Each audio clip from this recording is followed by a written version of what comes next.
Hello everyone, I'm Young Kim. I'm a PhD student from Georgia Tech. This work was done with Jae Lee and Hae-Sung Kim. In this presentation, we will be presenting our paper, Hardware-Based Always-on Heap Memory Safety. Let us start with an example code.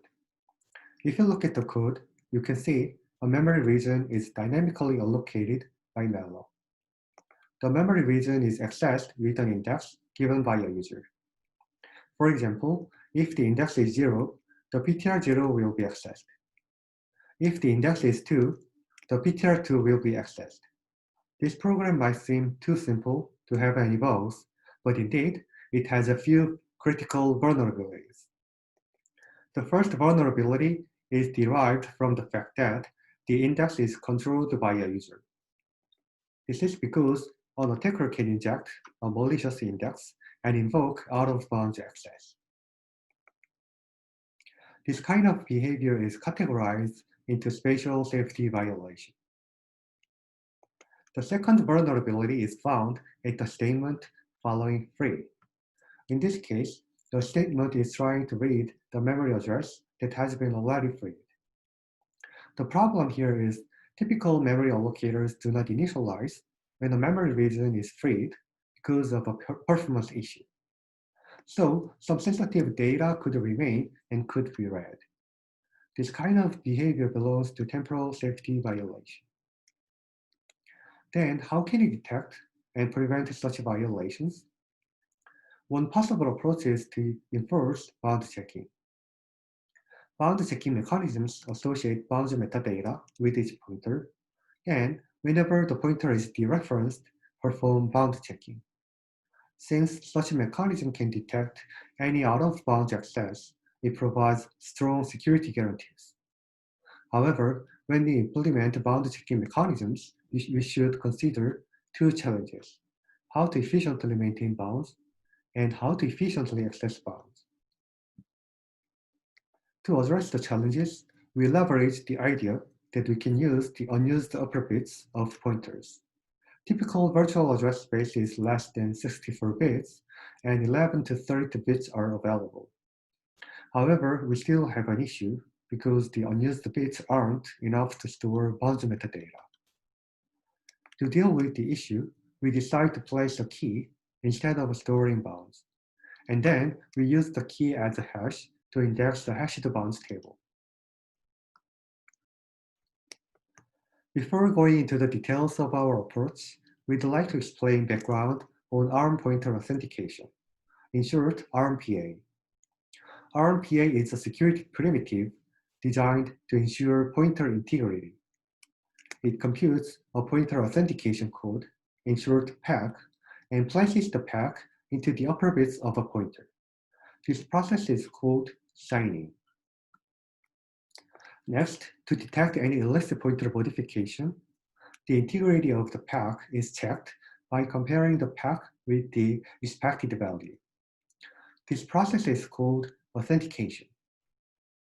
However, RMPA doesn't support any spatial and temporal safety. In other words, it cannot detect out-of-bounds access and temporal errors. Based on that, we decide to extend RMPA to ensure heap memory safety. Leveraging the key idea of using the unused bits with signed data pointers, perform bound checking for signed pointers, and use PAC values to index the hashed bounds table. Furthermore, we propose effective iterative bound search, enabling that multiple bounds can coexist with the same key, which overcomes the small unused bits for key values.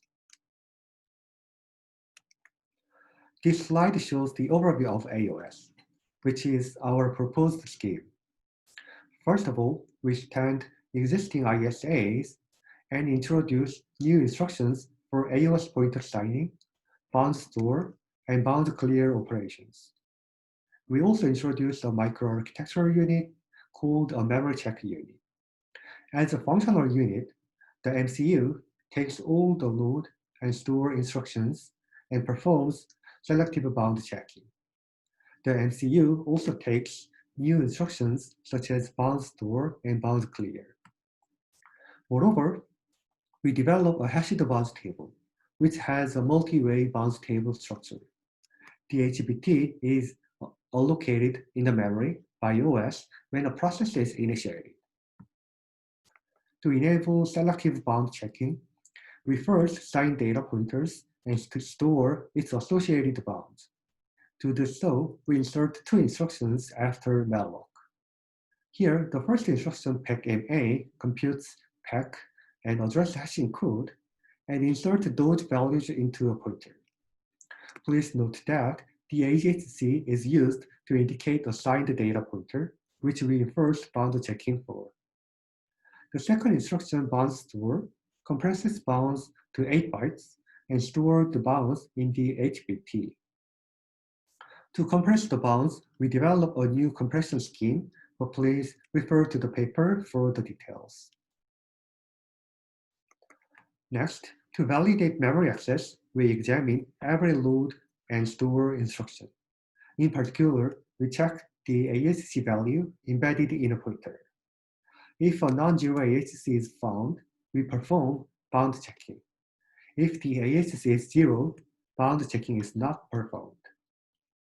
Interestingly, our purpose achieves highly efficient operation because bound checking can be done without any extra instructions, and the metadata such as pack and AHC can be propagated without any overhead. The code example in the right side shows that the memory access by the signed data pointer itself triggers bound checking, and the metadata is automatically propagated through pointer arithmetic. In addition, we have a multi-way bounds table, so bound checking process may iterate over multiple bounds, which share the same pack. The iteration continues until bound checking succeeds. If valid bounds are not found in the HBT, bound checking failure occurs. The hashed bounds table is indexed by packs, so the bounds address can be simply calculated using a pack and the base address of a bounds table. As we explained, the HBT may require iterative bound search. To optimize the searching process, we store 8 bounds in one way and load the 8 bounds at a time with a typical cache line size load request. Furthermore, we maintain a bounds way buffer that keeps track of recent bounds locations. Then, let's take a look at how bounds table access is performed. First of all, the bounds store continues until it finds an empty space to store bounds. In this case, it couldn't find an empty space at the way 0, so it moves onto the next way and store the bounds into the empty location. In the case of load and store requiring bounds checking, it iterates until bound checking succeeds. Please note that in this example, the way 1 could be directly accessed without multiple iteration thanks to the BWB. And the bound clear looks for its corresponding bounds and clears the bounds in a similar manner. Although such iterative searching may have large overhead, our evaluation showed that the multiple iteration rarely occurs in many applications. This is because with a typical 16-bit pack size, one-way HBT can cover up to 512K bounds, which is a sufficient capacity for many applications. This slide shows how we ensure temporal safety. When a memory region is deallocated, we insert new instructions around free. First of all, the bounds clear is used to clear its corresponding bounds stored in the HBT. Next, the XPACM strips pack and AHC from a pointer. This is used to avoid unnecessary bound checking during free. Finally, PACMA reassigns a pointer to prevent further use of the pointer. Interestingly, reassigning a pointer here has an effect of locking the pointer. This is because its subsequent use will trigger bound checking and then fail, as its bounds have been cleared and do not exist anymore. In this way, we provide temporal safety. To further optimize the performance, we develop and apply various optimization techniques, but please refer to the paper for the details. For evaluation, we implemented the AUS design using the Gen 5 simulator. To insert new instructions, we also implemented new passes in the LLVM compiler framework. We evaluated Spec CPU 2006 workload with reference info sets. And in our evaluation, we compare 4 system configurations. Watchdog is a prior bound checking work for the performance comparison. PA is a prior pointer integrity solution, which provide pointer, code pointer, and data pointer integrity. AUS is our proposed bound checking mechanism. Since we base our mechanism on ARM PA, AUS can be easily integrated with PA solutions. To further enhance security capabilities, we also show PA plus AUS, which features AUS bound checking, as well as pointer integrity. Our performance evaluation shows AUS incurs an 8.4% overhead on average.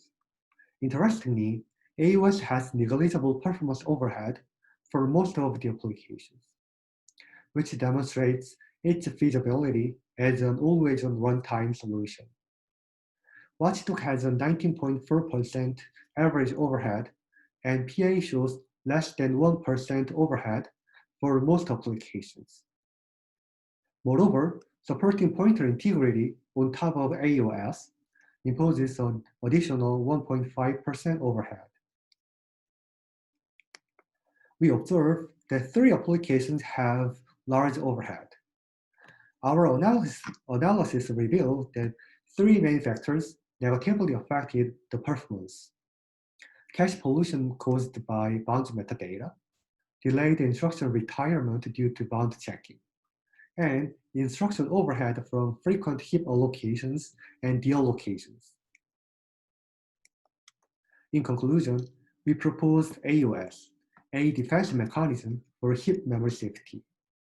In this work, we introduced a data pointer signing scheme for selective bound checking, a microarchitectural unit for efficient bounds operations, and a multi-way bounds table for an efficient bounds metadata management.